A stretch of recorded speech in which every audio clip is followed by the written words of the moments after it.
Bon, vous avez eu l'occasion toujours de penser à ce royaume des cieux qu'on cherche tous à atteindre, hein, qui est que de la conscience.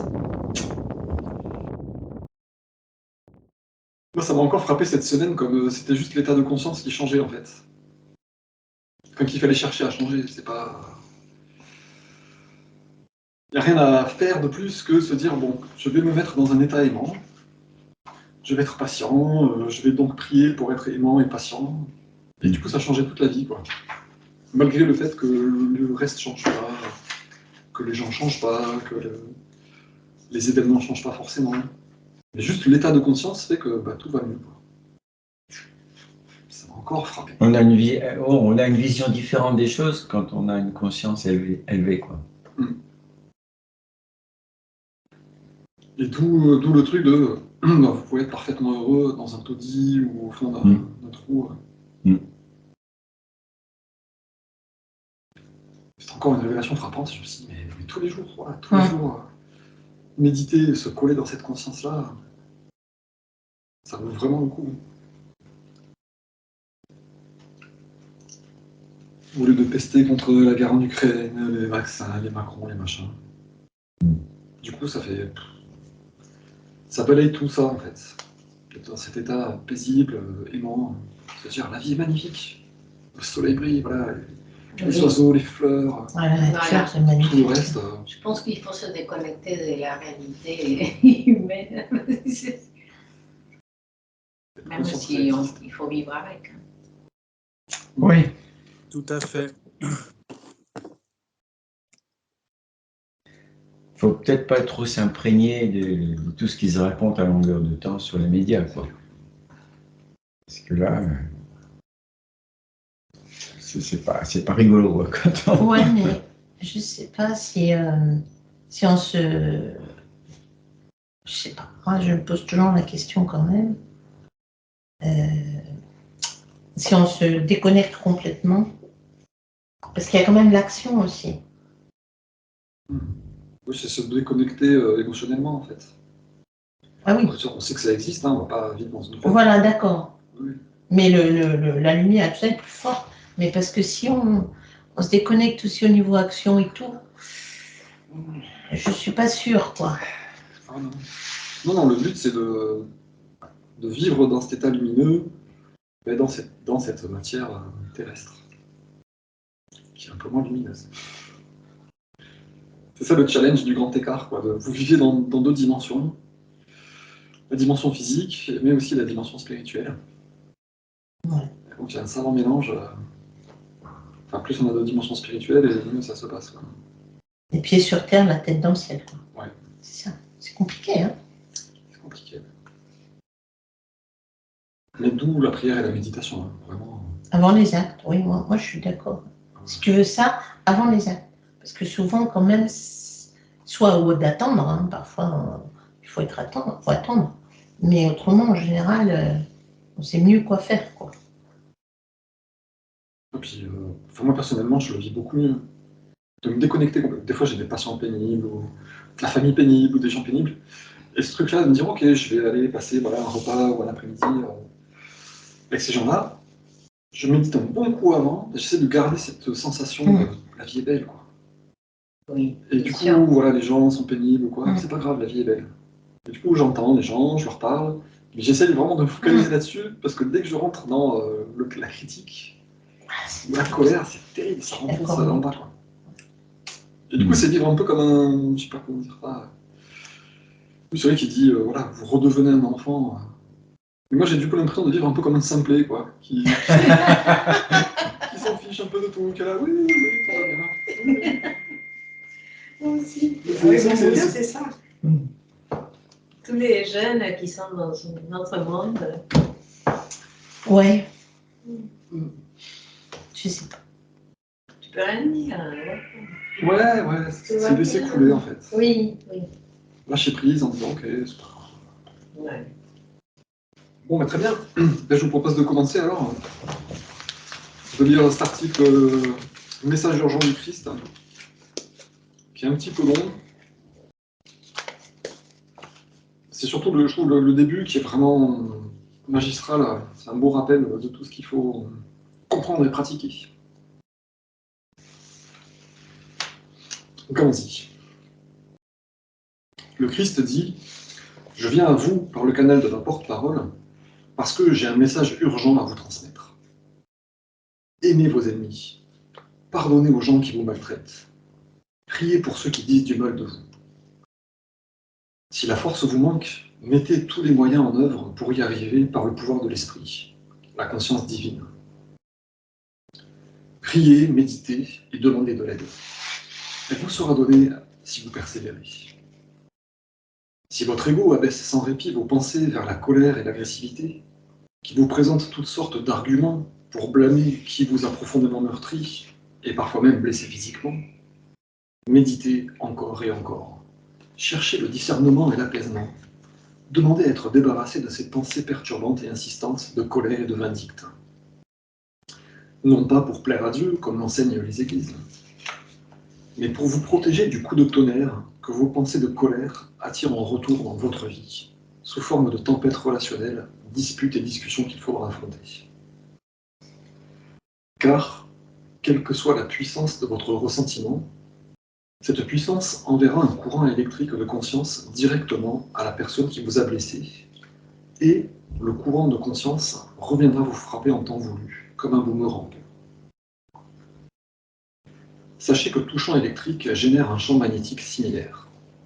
Les deux travaillent toujours de pair. De sorte que ce qui part revient toujours, à un moment ou à un autre. C'est une loi scientifique de l'existence. Mais la science n'admet pas encore ce qui suit. La force électrique alimente le cerveau, c'est l'impulsion de conscience qui dit « vas-y » dans l'intellect. La force électrique est un aspect de la conscience. Le magnétisme bipolaire alimente les émotions humaines et animales. Il attire et repousse. C'est l'impulsion de l'amour humain et l'impulsion de l'haine. Tous les êtres vivants ressentent le magnétisme comme une émotion, un sentiment. Je vous propose de faire déjà une première pause ici.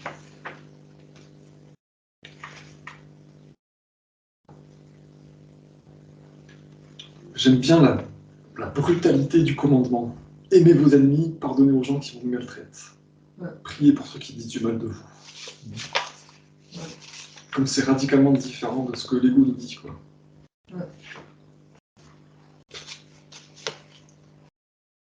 Aimez vos ennemis. Ah mais je peux pas, c'est un méchant. Et ouais. Et pourtant, aimez-le.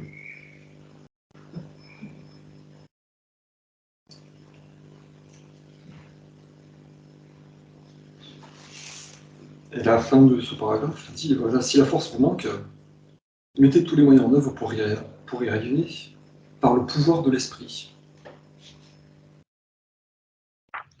La conscience divine.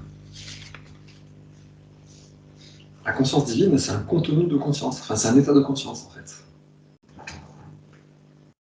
C'est pas un acte, c'est pas un geste, c'est pas un truc physique. C'est juste la conscience, l'état de conscience, le pouvoir de l'esprit. Il faut se reconnecter en permanence. Parce qu'en fait, le pouvoir, la force de la conscience divine, enfin, c'est plus fort que les actes, en fait, encore. C'est-à-dire qu'on peut peut-être agir encore plus, rien que par la méditation, que par un acte physique. Ah oui. Et on peut avoir plus d'impact sur l'environnement, finalement, rien que par la pensée, en fait, que par un acte physique. Moi, je pense que notre agir, il s'arrête au moment où on demande de l'aide à la conscience divine, qu'il fasse pour nous.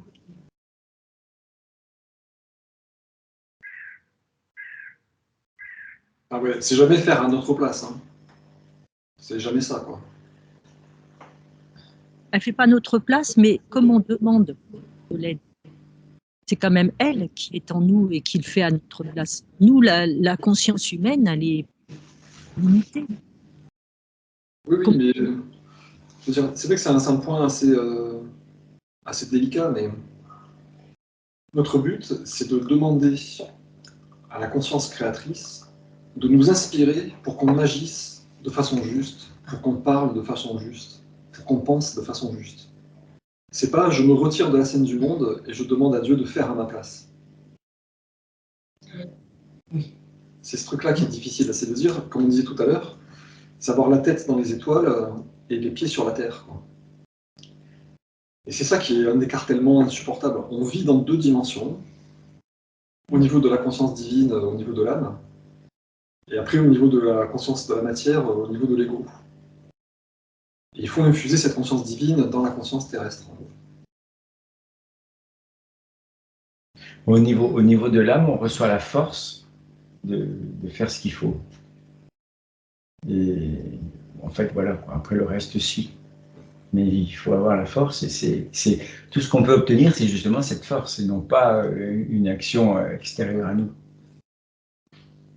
Je pense, hein. On a tendance à dire Dieu va agir, Dieu va agir. Non.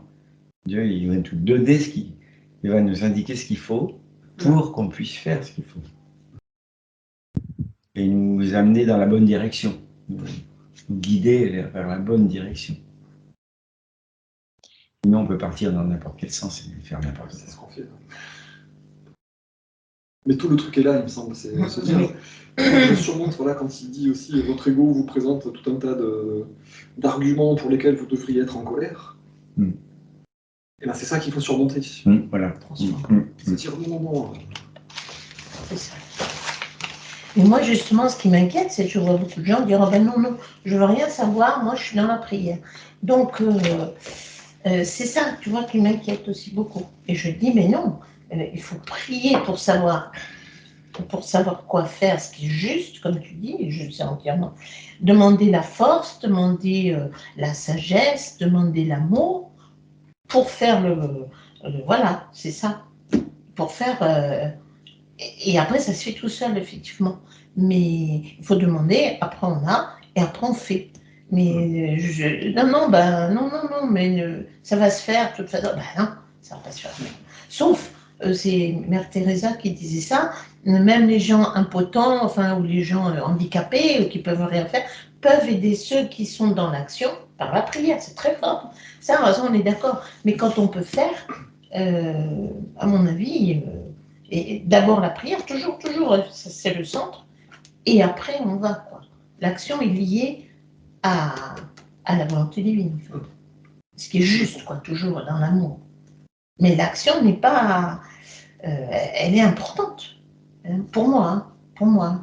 Il y a des fois où il faut attendre, où il ne faut rien faire, ça je suis d'accord.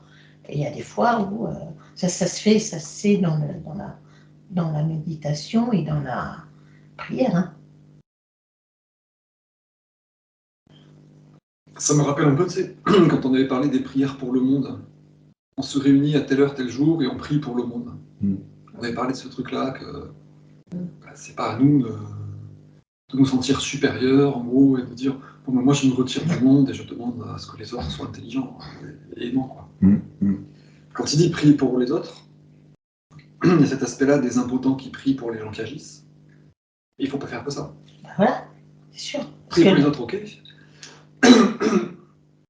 Mais priez pour que vous-même vous soyez aimant et que vous réuniez ensuite l'amour autour de vous, dans vos paroles, dans vos gestes. Exactement. La prière sans l'action, c'est l'être morte, hein. Et puis vice-versa, l'action sans la conscience divine, c'est voilà. Donc... Mais c'est que c'est un point difficilement, des fois, compréhensible, quoi. C'est-à-dire, ben, je me repose sur Dieu, mais je ne fais pas rien. Non. Quand je suis dans une situation difficile, je suis pas en conflit avec quelqu'un, ben, je prie pour l'autre pour qu'il soit un peu plus raisonnable, un peu plus conscient, mais j'attends pas, en fait. Ok, je prie, mais moi-même, il faut que je sois dans l'amour, en fait. C'est ça le truc difficile, quoi. C'est ça, moi, qui me rend un peu des fois schizophrène, quoi. Je me dis, tant que je juge, mais que je prie pour l'autre, ça va pas. Comment dire ça? Et après, il explique le mécanisme, non? Les courants électriques qu'on envoie quand on est méchant, là. On envoie la colère. Ça va revenir vers nous. Eh oui.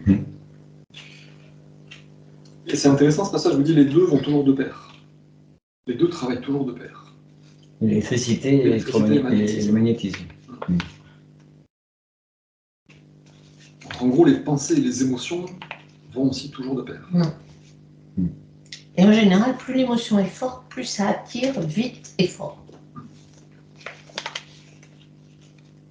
Dans le bien. Et quelquefois dans le mauvais sens. Ah, les deux, dans le bien et dans le mal, apparemment. D'où l'importance aussi d'équilibrer ces deux pulsions masculines et féminines en nous, en fait. Comme il le dit après. C'est-à-dire, c'est important de penser et c'est important de ressentir. Si on n'est que dans l'un ou que dans l'autre, c'est pas très créateur, quoi. D'avoir une vision puissante et une émotion puissante.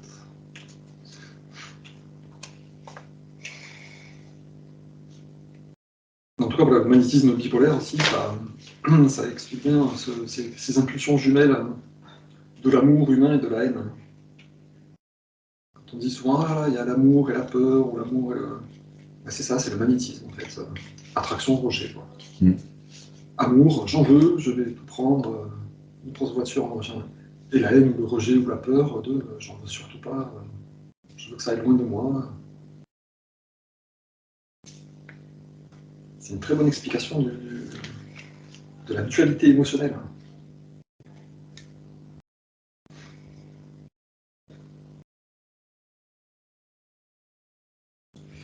Donc notre travail, c'est de prendre conscience de ces mécanismes-là, et ensuite de nous focaliser sur la conscience divine, le pouvoir de l'esprit, pour avoir des pensées aimantes et des émotions aimantes, quoi qu'il se passe. Et c'est ça qui va faire une réalité différente, une réalité puissante.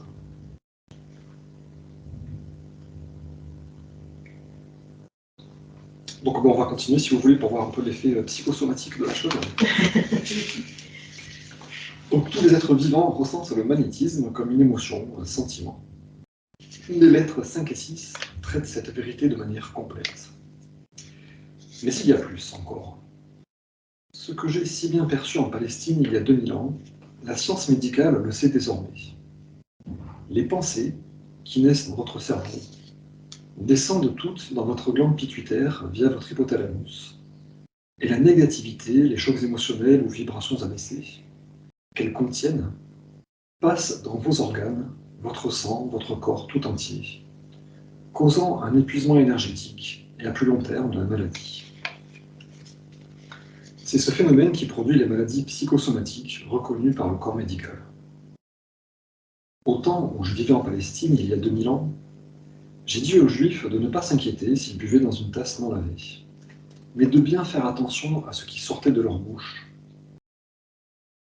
Je traduis ce qui est consigné dans les évangiles du Nouveau Testament dans les termes mêmes que j'ai employés pour m'adresser aux Juifs.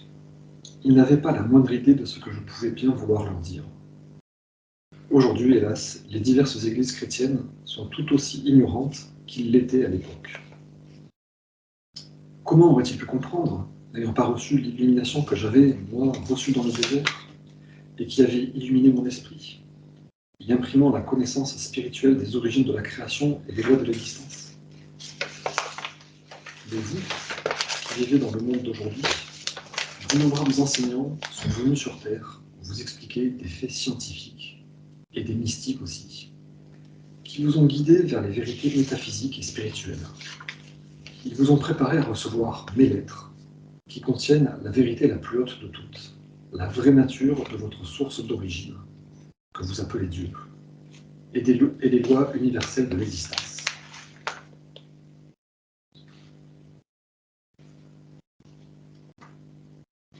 Donc là, aussi, deuxième point important, quoi. l'impact que ça a concrètement sur nos vies physiques. L'énergie de conscience descend physiquement dans notre corps, dans notre matière,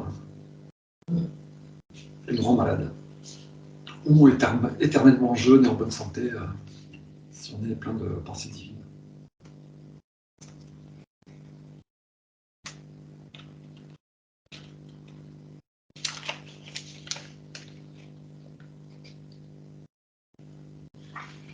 Et ce passage où donc il parle des Juifs qui s'inquiétaient de boire dans des tasses non lavées, ça représente bien ce qu'on fait, nous, quand on n'est pas dans un état spirituel. On s'inquiète d'avoir la justice, que le voisin respecte ce qu'il faut, que les objets sont au bon endroit, que je sais pas quoi. Et on ne s'inquiète pas de notre état de conscience.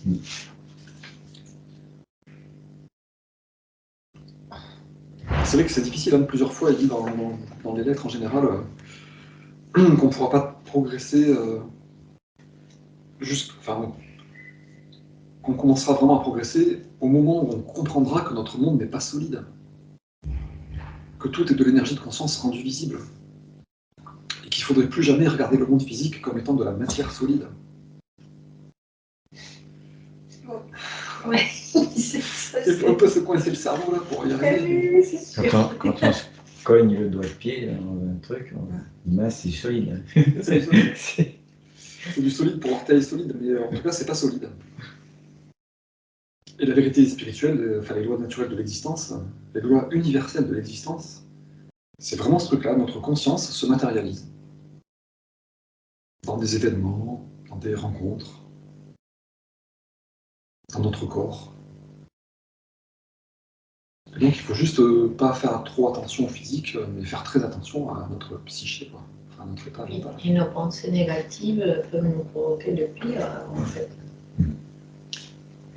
C'est la cause un peu, des fois, de... Pourquoi on me met comme ça?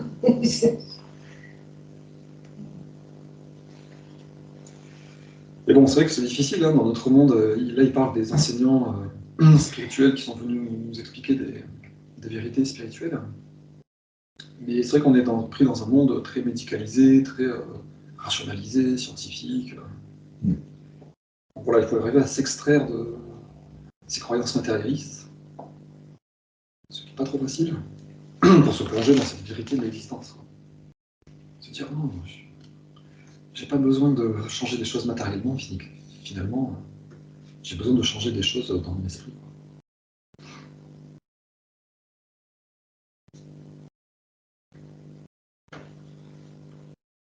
En fait, pratiquement toutes les maladies sont psychosomatiques. Parce que sinon, on a en soi ce qu'il faut pour lutter contre tous les miasmes, tous les germes, tous les... Après, c'est vrai qu'il y a des maladies génétiques, il y a des maladies depuis la naissance. Donc là, on se dit, bon, il faut vraiment puissamment être éliminé pour pouvoir corriger ces trucs-là, finalement. Mais les maladies temporaires, on va dire, c'est vrai qu'elles sont psychosomatiques. Et toutes. Les infections, les cancers, n'importe quel truc, finalement. Mais il n'y a pas de maladies liées au karma aussi? Les maladies génétiques. Oui, ça pourrait être le cas de ça. Mais le cancer, des fois, c'est lié au karma. Ah, lié au karma, non, c'est vrai. Ah, je sais pas. Ça, on ne sait pas encore. Mais le karma, c'est pareil. Hein. Comme dit à la fin de la lettre 9, une âme plonge dans un bassin de rouge, elle ressort rouge. Après, dans du bleu, elle ressort bleu et rouge. Puis plein de couleurs. Donc le karma, c'est ça, c'est quelque chose qui va colorer notre conscience. On va rencontrer quelqu'un, on va avoir la même situation émotionnelle qu'à l'époque dans notre vie. Donc on va revivre ce truc-là en fait. Mais c'est à nous, aujourd'hui, à notre conscience, de le vivre différemment. C'est pas obligatoire, disons, le karma. D'accord. C'est pas... Tu vas payer, c'est comme ça. Oui, mais on ne sait pas exactement. Mais... Parce que, apparemment, je sais pas, hein, il y a des gens qui sont tellement illuminés, qui sont dans un monde beaucoup plus évolué, et d'un coup, paf, ils ont un cancer, un truc, et peut-être on se dit, c'est ça qu'ils devaient vivre Peut-être c'est parce que, entre guillemets, hein, il faut qu'il paye encore. Il faut que ça va le renforcer pour. Je ne sais pas, il y a un truc. Il faut le voir comme une bénédiction, non? Je ne sais pas, mais il faut affronter la chose. C'est dur. Ce serait les conséquences d'une vie antérieure, c'est ça? Peut-être, on ne sait pas tout. Et ouais. Tu as raison, parce que c'est qui dit qu'on récolte ce qu'on sème, comme un Oui. boomerang qui revient. Oui, voilà. Peut-être c'est quelque chose qu'ils ont fait il y a 150 ans. Oui, exactement. Voilà. Et là, il faut qu'il le vive comme une bénédiction.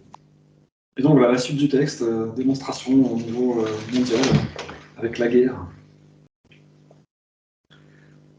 Songez à présent aux actes épouvantables et honteux que certains commettent dans votre monde, en dépit de tous ces enseignants qui vous ont montré divers aspects de la vérité. Le carnage continu qui se produit actuellement en Irak, en 2004, par exemple, devrait faire naître en vous tous de profondes réflexions sur l'effet boomerang à venir, suite à un tel massacre. Envisagez la situation d'un point de vue uniquement spirituel, sans condamner. Et voyez la vérité des pensées et actions ici impliquées. C'est aussi juste une petite parenthèse.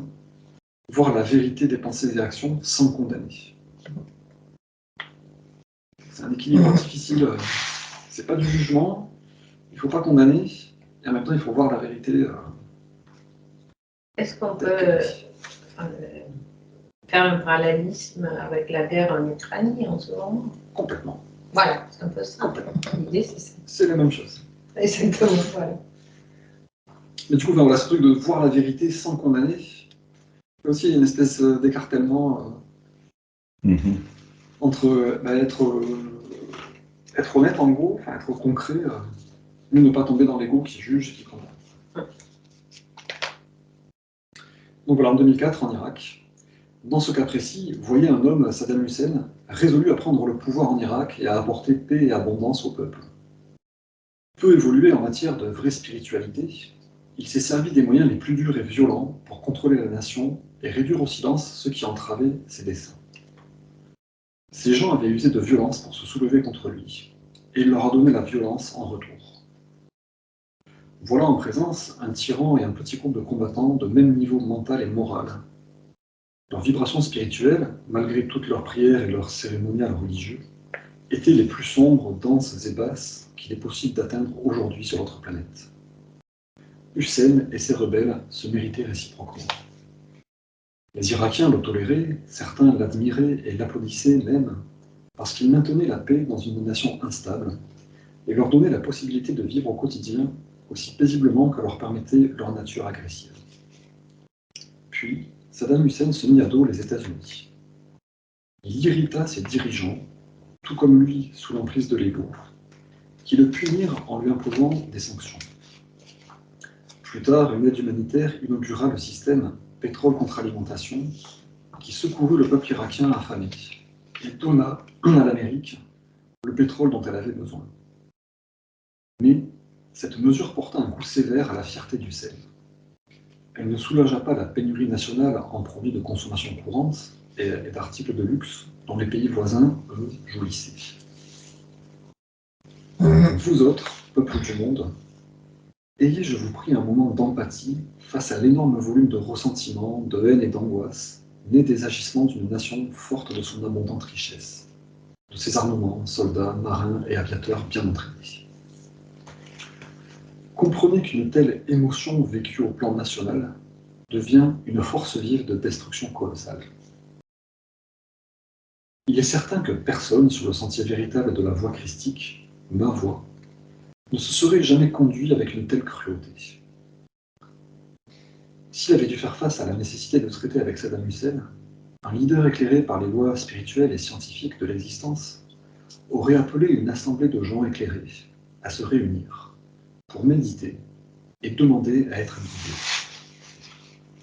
Mon conseil aurait très certainement été de convenir d'une rencontre avec Saddam Hussein en soulignant bien le risque de tragédie si le dialogue entre les deux pays aboutissait à une impasse. Un dirigeant éclairé n'aurait jamais traité Hussein en le prenant de haut, avec menace de guerre à l'appui. Il l'aurait prié de rédiger un document avec l'aide de ses conseillers, un accord qui favorise l'amitié entre les deux pays et qui sert un programme de croissance et d'enrichissement national pour tous deux.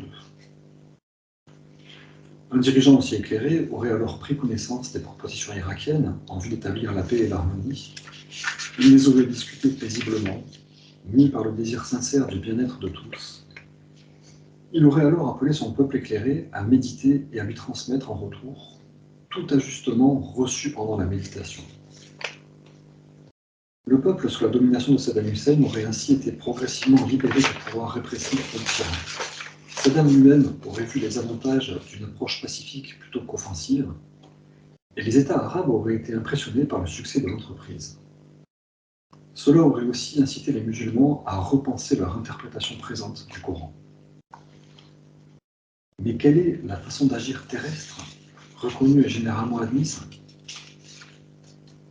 Qu'a donc accompli l'esprit humain ou égo humain à ce jour? Pensez-vous qu'il y ait un quelconque bénéfice à long terme au comportement que voici? Un pays en paix, des gens en paix, déjà privés de relations commerciales normales entre nations, sont bombardés chaque nuit. Leurs immeubles, construits avec beaucoup d'efforts et à grands frais, qui offraient toutes sortes de services aux gens, sont détruits. Nuit après nuit, des innocents soumis à la terreur des bombes se demandent: où vont-elles tomber? Qui sera touché? Est-ce qu'on nous trouvera sous les décombres? Allons-nous perdre un membre de la famille? Serons-nous tous tués? Qu'a fait ce peuple pour mériter une épreuve si terrifiante, à part essayer de vivre aussi bien que possible sous l'égide d'un tyran que les États-Unis haïssent? Avant ces événements aux États-Unis, un autre tyran fanatique avait envoyé des avions détruire les tours jumelles du World Trade Center à New York. Les Américains ont poussé un grand cri de fureur, de colère et de vengeance. Ils ont perdu beaucoup de gens, tant d'êtres aimés dans cet attentat. Chaque année, des églises chrétiennes vouent des offices religieux au souvenir de ces disparus. Beaucoup de larmes et de tristesse les accompagnent. Mais songez-y un instant. Office religieux chrétien, dit-on. Mais parle-t-on seulement de pardonner aux auteurs de cet attentat? Les Américains pleurent-ils les innocents morts sous la grêle de bombes tombées nuit après nuit, sans autre raison qu'une haine féroce vouée à l'encontre de Hussein? Organisent-ils des offices religieux à la mémoire des Irakiens morts? Tiennent-ils seulement compte du fait qu'ils ont assassiné des innocents, sans protection aucune, contre les armes terrifiantes des États-Unis, et qui ne leur avaient fait pas le moindre mal?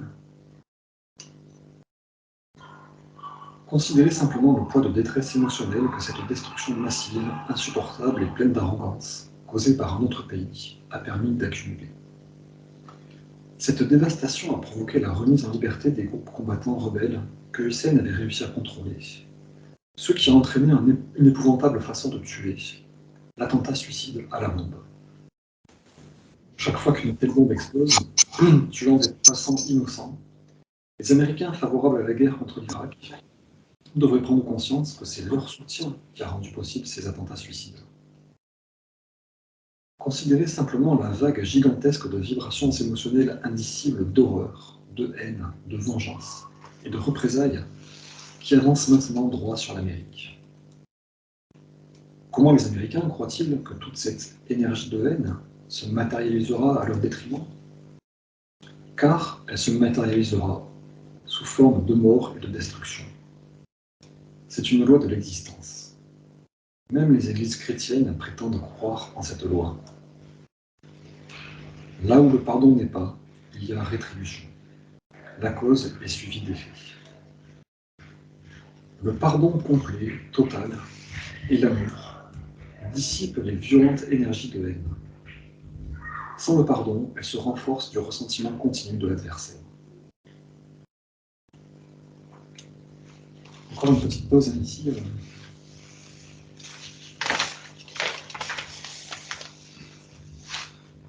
On a une très bonne illustration du manque de pardon qui entraîne encore plus de haine et de destruction.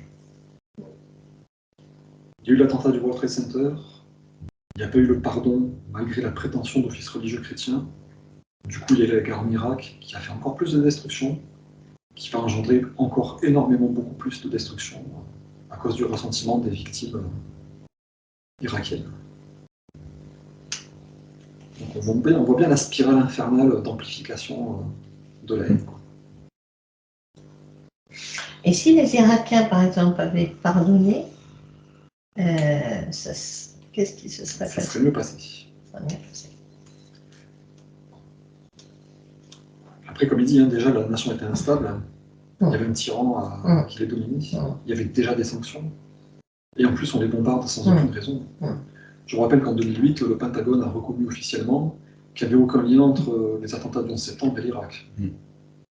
Donc tout ce qu'ils ont fait, c'est du massacre gratuit pour avoir du pétrole. Et on a quand même des relations commerciales avec les États-Unis. On fait comme si de rien n'était, et on continue en Ukraine maintenant, en faisant croire que les pauvres Ukrainiens, ils se défendent contre les méchants Russes. Et il y a les mêmes massacres, les mêmes ressentiments, les mêmes choses qui se passent. Toujours grâce aux mêmes États-Unis. Qui sont les seuls gagnants pour l'instant. Économiquement. Économiquement. Je ne sais pas s'ils vont gagner beaucoup. Mais en tout cas, voilà l'idée, la fin là, de ce passage qu'on vient de lire. Le pardon complet et total et l'amour dissipent les violentes énergies de haine. Ça, c'est vraiment... moi, ça m'a vraiment touché en me disant, ben, c'est très important quand je critique intérieurement quelqu'un ou quand j'ai de la colère exacerbée pour quelqu'un, après vraiment de prier, de méditer, de pardonner, d'envoyer des énergies d'amour à cette personne pour essayer au maximum de dissiper tout ce que j'ai fait de mal avec mes pensées. Et ça m'encourage du coup à essayer d'arrêter de critiquer vraiment.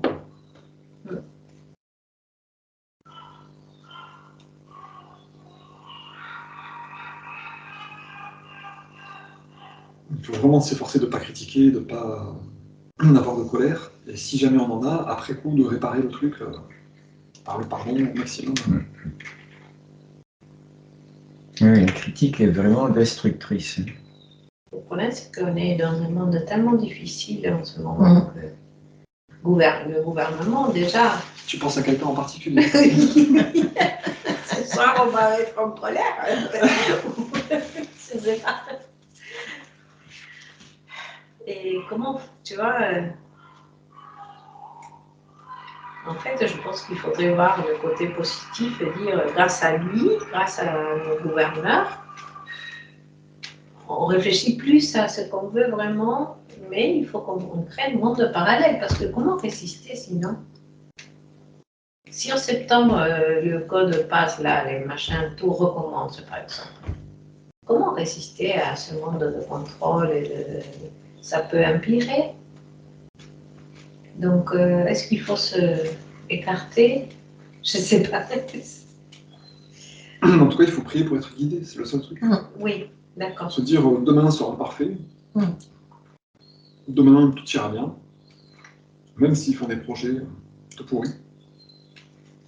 Aide-moi à trouver la voie qui me conduira Nous, on fait dans des le projets bon chemin. Dans le bon chemin. C'est ça.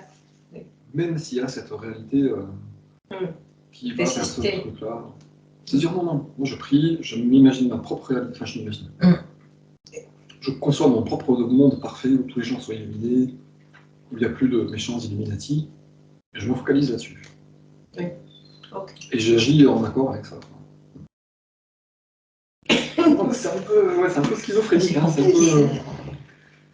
on vit dans deux dimensions, quoi. Oui, oui, exactement, dans deux mondes complètement dingues. Oui, mais extrêmes en plus. Extrême. On a toujours vécu, mais là, c'est deux mondes extrêmes. C'est très compliqué, je trouve. Parce que les enjeux, quand même, sont importants. Je vous relis la phrase qui est au début. Envisagez la situation d'un point de vue uniquement spirituel, sans condamner. Et voyez la vérité des pensées et actions ici impliquées.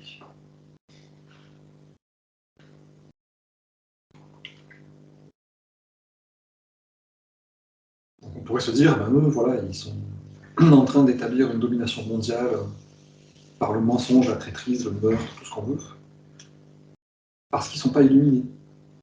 Oui, Ils n'ont pas compris tout ce qu'il y a écrit dans ces lettres. Mais donc, il faut se préparer à l'effondrement du système, c'est ce que... Non, il faut vivre vous voyez les situations d'un point de vue uniquement spirituel. Okay. Donc se dire, bah, malheureusement, ils vont récolter ce qu'ils sèment, Donc au bout d'un moment, ils vont avoir un retour de ce qu'ils créent.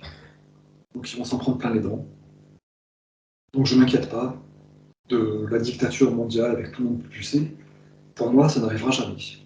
Ils font tellement de mal que ça va les arrêter, ils vont s'arrêter eux-mêmes grâce à leur mal, qui vont leur revenir. Puis en créant un monde justement nous d'amour, de solidarité, Oui. de paix, en faisant un monde parallèle pour l'instant. Parce qu'il y aura deux mondes à un moment donné qui vont. Enfin, moi, c'est comme ça. Et à un moment donné, après, ça va démarrer le nouveau monde. Mais il y a un moment où c'est le moment où on est. Créer un nouveau monde, voilà. Oui, on est dans un temps de crise, mais il faut résister. Ouais. Puis d'un autre côté, c'est très positif parce que tout ce qu'ils font sortir, tout ce qui sort de partout maintenant, à tous les niveaux, en fait, c'était là, quoi. Et ça nous comment dire, on était influencés sans le savoir et on prenait donc pas forcément des bonnes décisions. Et maintenant, tout sort de partout. Oui. Et il y a un moment donné, bon ben voilà, quoi, il vaut mieux le savoir et comme tu dis, ça va s'arrêter. Oui, oui, bien sûr. Notre destinée, c'est pas cette vie pour toujours. Oui, il faut y croire. Il faut y croire. Tous les mois. Il faut y croire. La croyance, la foi est importante. Et en plus, voilà, pardonner. Se dire, bah, ils font ça, voilà, ils gâchent des milliards, ils tuent des milliers de gens avec leur vaccin. Mais il faut quand même arriver à pardonner. Ça, c'est dur.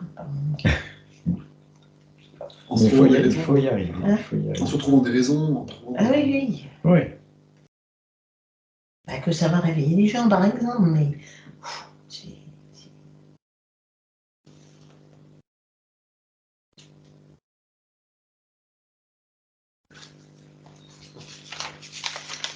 En tout cas, voilà.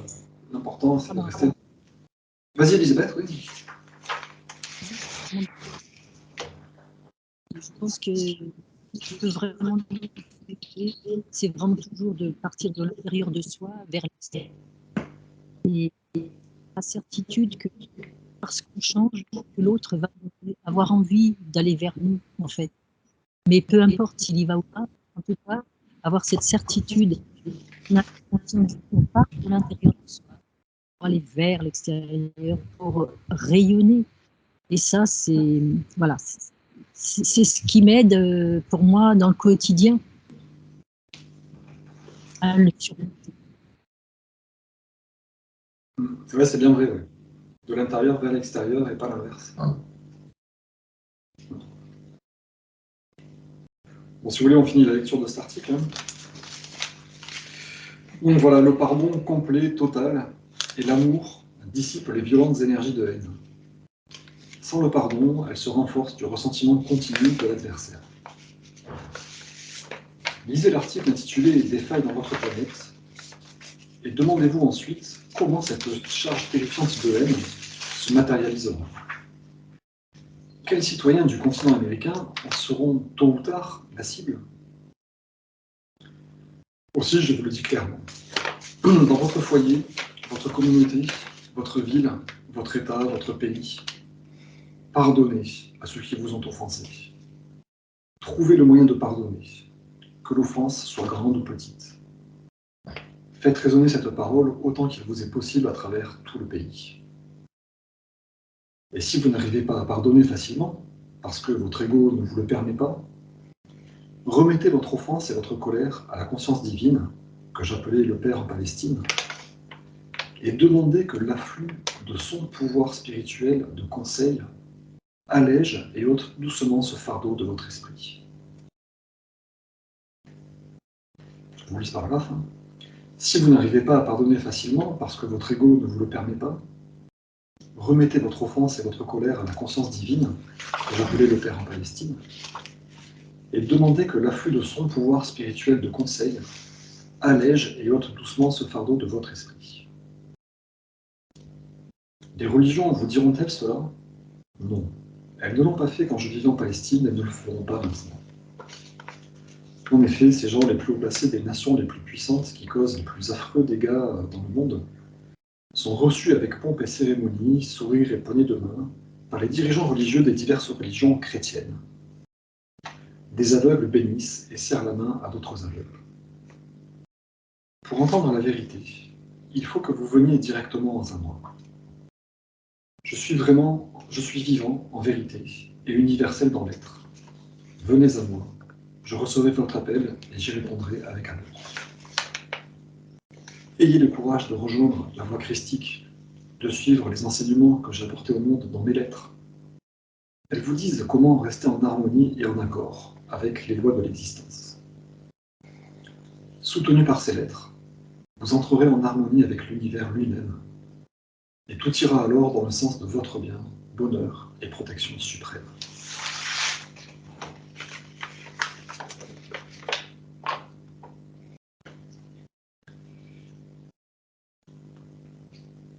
C'est là qu'on n'a pas besoin de s'inquiéter pour l'état du monde, quoi. Si on reste en harmonie avec les lois universelles, tout va bien. Même si Macron veut nous vacciner, si individuellement on reste dans les lois de l'existence, on sera parfaitement protégé, parfaitement nourri, parfaitement entretenu, quoi qu'il se passe. Donc là, la foi, on a besoin de la foi pour ça. Oui. En fait, il faut se mettre sous la protection divine et y croire de façon absolue, sans douter le moins du monde. Sans jamais douter. Et pour ça, il ne faut pas s'en éloigner. Chaque seconde, faut tout le temps être dedans. Tout le temps. Ah ouais. Sans jamais douter. C'est vrai que c'est cette question qui est difficile, quoi. On peut passer une bonne heure ou 2 ou 10 à être complètement illuminé, complètement en paix. Mais il ne faut surtout pas retomber dans le doute, la critique. Ouais. Parce que le doute élimine tout le bénéfice de ce qu'on a prévu avant. Le doute, ça craque, ça fout tout en l'air, quoi. Du coup, voilà, je trouve que c'est vraiment un très bon article parce que ça remet l'accent là-dessus. Toutes les de la conscience électromagnétique rendue visible. Tout part de l'intérieur à l'extérieur, comme disait Elisabeth. Et donc, c'est sur ça qu'il faut se focaliser. Rester dans le pardon et l'amour, quoi qu'il se passe, pour être protégé, nourri, entretenu, et vivre dans le bonheur, quoi qu'il se passe autour.